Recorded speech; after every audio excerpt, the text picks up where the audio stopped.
Hi, everybody. It's Peter Schiff. It is Tuesday, March 1st, 2011. And I was watching part of Ben Bernanke's testimony today in front of the U.S. Senate. And as he spoke, trying to reassure the world that inflation is well under control. In fact, he speculated that inflation in the U.S. will remain below 2% for the next 3 years.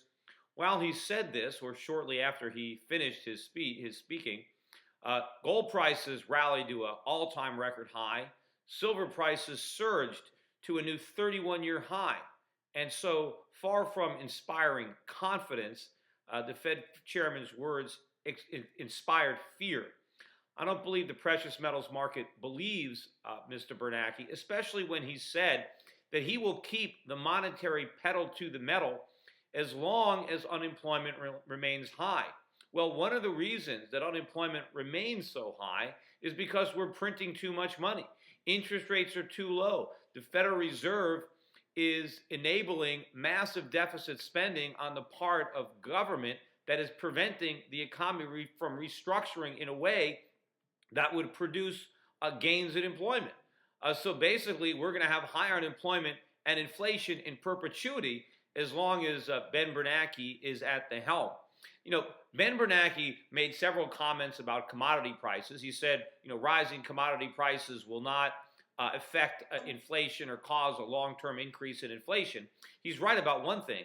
Commodity price increases are not causing inflation. Commodity price increases are caused by inflation, by the inflation that Ben Bernanke is creating. Now, of course, he's not alone in creating inflation. In fact, Ben Bernanke tried to exonerate the Fed by saying that commodity prices were rising not just in dollars, but in all currencies. But that doesn't exonerate the Fed. It just implicates all the other central banks that are making the same mistakes. The dollar is the reserve currency. We're printing too much, but so are other central banks. But it's very interesting that inflation is the highest among those countries that have pegged their currency to the dollar. Among other central banks that have allowed their currencies to rise, yes, commodity prices are going up in those currencies like the Swiss franc, but they're going up much more slowly than they are in the United States. But another important remark that Bernanke made was that he says that, he's not concerned about higher oil prices unless the higher oil prices seep into the core. Well, what difference does it make whether they go into the core or not? First of all, oil is not even a part of the core. But, if you want to make the argument that it's okay if oil prices rise so long as other prices fall so that net prices aren't rising, that's one thing. I mean, I might disagree with that, but it's still an argument that you can make. But that's not what Bernanke is saying. He's saying he doesn't care if the headline CPI rises. All he cares about is what happens in the core. Now, if the core were falling to offset the increase in energy so that the headline number wasn't going up, maybe he'd have a point. But if he's going to let the headline go up simply because one subset of the headline, the core is not rising, pretty soon the core will be irrelevant because people are going to be spending all their money on food and energy. That's what's core to most Americans. And of course, the core CPI is where you have the most hedonics and the most substitution, the most tinkering. So it's the least honest part of the CPI. Also, Ben Bernanke was questioned about the gold standard, and he said, he had studied it in the past, and that while it gave us some stability, which is putting it mildly, he said that it gave us too much volatility. Well, I would argue that we have far more volatility under a fiat standard, and of course with much worse results. Now, he also said that there wasn't enough gold in the world to run the economy, which is nonsense. That's something that people say who don't understand the gold standard, because we were on a gold standard from 1800 to 1900. We had faster economic growth in that century than in the 20th century. We had the entire Industrial Revolution. We absorbed millions and millions of immigrants. We went from an agricultural, agrarian economy to an industrial economy. People moved from the farms and went to the cities. All of this was accomplished on a gold standard. It doesn't matter how much gold there is. Prices will respond. They will drop, which is exactly what we did. In fact, the history of the gold standard was that during the century where we had a gold standard, the dollar gained in purchasing power. Prices fell. The dollar doubled in value. during the second century, or since the Fed was implemented in 1913, the dollar has lost better than 95% of its value, and prices have surged. And the U.S. economy right now is on the brink of financial ruin because we abandoned the gold standard. You know, one of the other things that Bernanke talked about, or actually, this is not Bernanke, this is James Bullard, who is the chairman of the Federal Reserve Bank of St. Louis, who was on CNBC a day or two earlier. And he was trying to say that, you know, the Federal Reserve was not responsible for inflation in other countries because those central banks had a choice. Those central banks could have decided on their own to allow their currencies to appreciate. And because they didn't make that decision, because they kept their money supplies easy, that the inflation is their own fault. Well, first of all, he acknowledged that there's a link between prices and easy money, but he doesn't understand the Fed's role in forcing that choice on foreign central banks. We put a gun to their heads and said, choose exchange rate stability or inflation.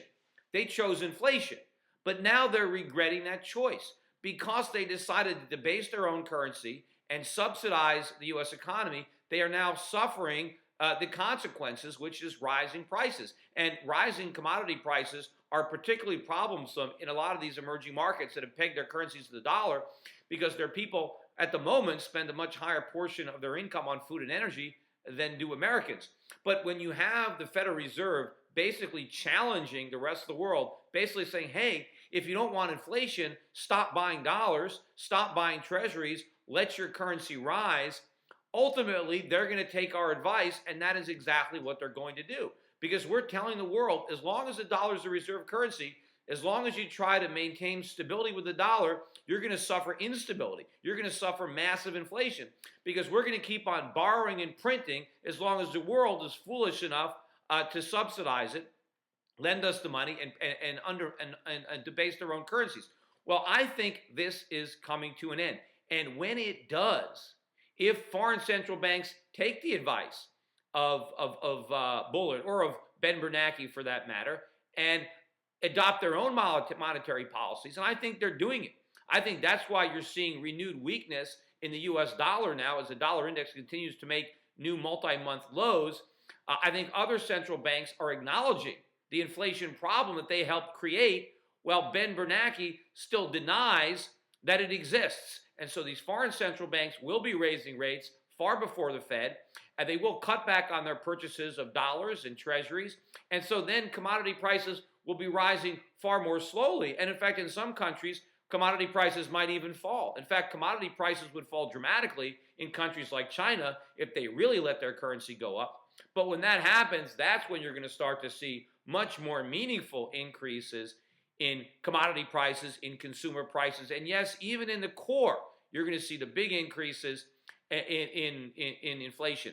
But then the question is, what will Ben Bernanke do? See, right now he's saying, well, we got to keep monetary policy loose as long as there's unemployment.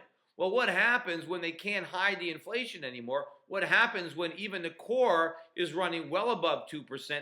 Then what is Ben Bernanke going to do? I think he's going to be in the same predicament that Bernie Madoff found himself in, and he warned about in his most recent interview with the New York Times, where he said that he was perpetuating his Ponzi scheme, but he was hoping for a miracle to bail him out. Well, the miracle didn't come for Bernie Madoff.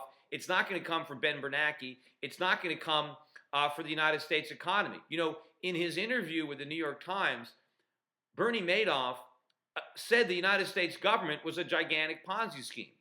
Now, the reporter apparently shrugged it off, and nobody wants to take Bernie Madoff seriously. You know, I was on Fast Money the other day. They said he doesn't have any credibility. Well, he has credibility in one thing, and that's Ponzi schemes. He ran the biggest Ponzi scheme in the history of the world, and if he's accusing the United States government of doing exactly what he did, we ought to pay attention.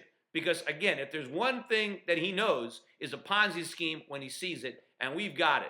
And just like Bernie Madoff ran out of time, we are running out of time. The dollar is telling you that. The gold market, the commodity market is telling you that. Everybody can see the signs except for the blind man, Ben Bernanke, who is steering the ship of state into an iceberg.